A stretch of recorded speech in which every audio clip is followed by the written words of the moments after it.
The first galactic cultural exchange was supposed to be a peaceful introduction to human society. Ambassador Zechthel and his diplomatic team had studied human behavior for months, prepared for their strange customs, unusual biology, and primitive technology. What they hadn't prepared for was being greeted at the spaceport by a human child walking a creature that could have eaten them. "Welcome to Earth," announced Dr. Lisa Parker, the human liaison, as her 8-year-old daughter Emma approached with what appeared to be a miniature wolf on a tether. "This is my daughter Emma and her dog Max."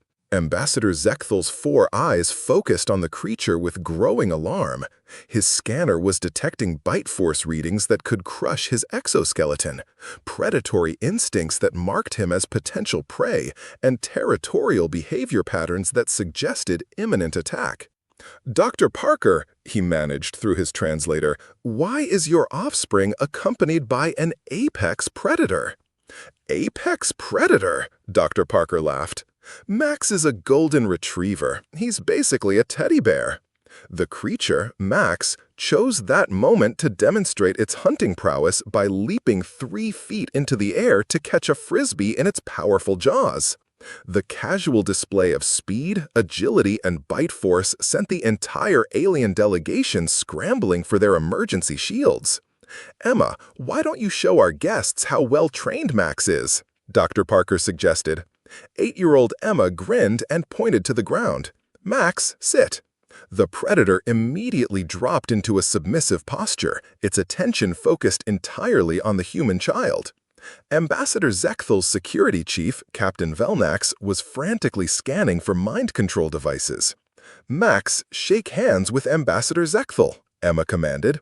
The creature approached the terrified alien ambassador and extended its paw in what was clearly a gesture of submission rather than aggression. Ambassador Zechthel stared at the offered appendage, struggling to process what he was witnessing. "It's obeying your larval offspring?" he whispered.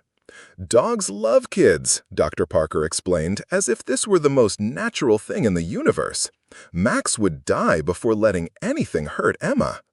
"You're telling me this predator has sworn a blood oath to protect your young?" "Well, when you put it that way," Dr. Parker shrugged, "but that's just dogs. Wait until you meet our cats." The cultural center tour became progressively more surreal as the alien delegation encountered humanity's collection of domesticated predators. Mrs. Henderson introduced them to her cat, Whiskers, who demonstrated his hunting prowess by stalking and capturing a mechanical toy mouse with lethal precision. "Your species has tamed nocturnal assassins?" observed Dr. Yathara, the delegation's xenobiologist, as she watched the cat's pupils dilate to perfect black circles. "Cats aren't really tamed," Mrs. Henderson corrected. "They just decided we're useful.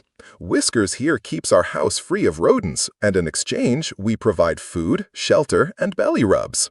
"Belly rubs?" Mrs. Henderson demonstrated by gently scratching the cat's stomach. The creature immediately began producing a low-frequency vibration that made the alien's translation equipment malfunction. "Is it expressing pleasure at physical contact with a larger species?" Dr. Yathara asked in amazement. "Cats purr when they're happy," Mrs. Henderson explained. "It's actually been shown to have therapeutic effects on humans. The frequency can help heal bones and reduce stress." Ambassador Zechthel was rapidly updating his reports. "You're telling me these predators have evolved to provide medical treatment to their preferred prey species? I never thought of it that way, but," Mrs. Henderson considered this, "actually, yes. Cats seem to know when humans are sick or upset. They'll often lie on the affected area and purr." The situation escalated when they visited the Miller family, who introduced their pet snake, Samantha, a 12-foot python that was currently draped around Mr. Miller's shoulders like a living scarf. "This is a constrictor," Captain Velnax observed with professional interest. "It could crush your primary organs within minutes." "Samantha's very gentle," Mr. Miller replied, stroking the snake's head affectionately. "She's been with our family for 8 years. Great with kids, too."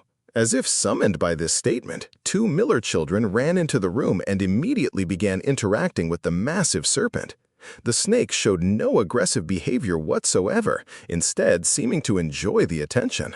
Your offspring are manually interfacing with a creature designed to crush and consume prey their size, Dr. Yathara noted with barely controlled panic. Kids love Samantha, Mrs. Miller said proudly. She's very patient with them. Last week, she let them dress her up for a tea party. Ambassador Zekthal was beginning to suspect that humans were either the most advanced psychological manipulators in the galaxy or completely insane. How do you ensure these predators don't revert to their natural hunting behaviors? Training, socialization, and understanding their needs, Dr. Parker explained. Humans have been domesticating animals for thousands of years. We've learned to communicate with species that should be our natural enemies. But how do you make them obey? Dr. Parker exchanged glances with the other human families. We don't make them do anything. We form partnerships. Dogs get food, shelter, and pack membership in exchange for loyalty and protection. Cats get comfort and security in exchange for pest control and companionship. Snakes get temperature-regulated environments and regular feeding in exchange for, well, mostly just being awesome. You've convinced apex predators to enter into social contracts? Ambassador Zekthal's worldview was rapidly restructuring itself. Humans are good at making friends, Emma chimed in, scratching Max behind the ears, even with things that used to be scary. The final revelation came when Dr. Parker showed them video recordings of human-animal relationships throughout history. Humans riding predatory horses into battle, working alongside hunting birds, even forming partnerships with wolves to hunt mammoth. Your species, Ambassador Zekthal said slowly, has turned predation into cooperation. We're social creatures, Dr. Parker replied. We've always been good at finding common ground with other species. Sometimes literally. We share territory, resources, and affection with animals that our ancestors once feared. But why would apex predators accept such arrangements? Dr. Parker gestured to the Miller children, who were now reading stories to their python. Because we proved we're not just another prey species.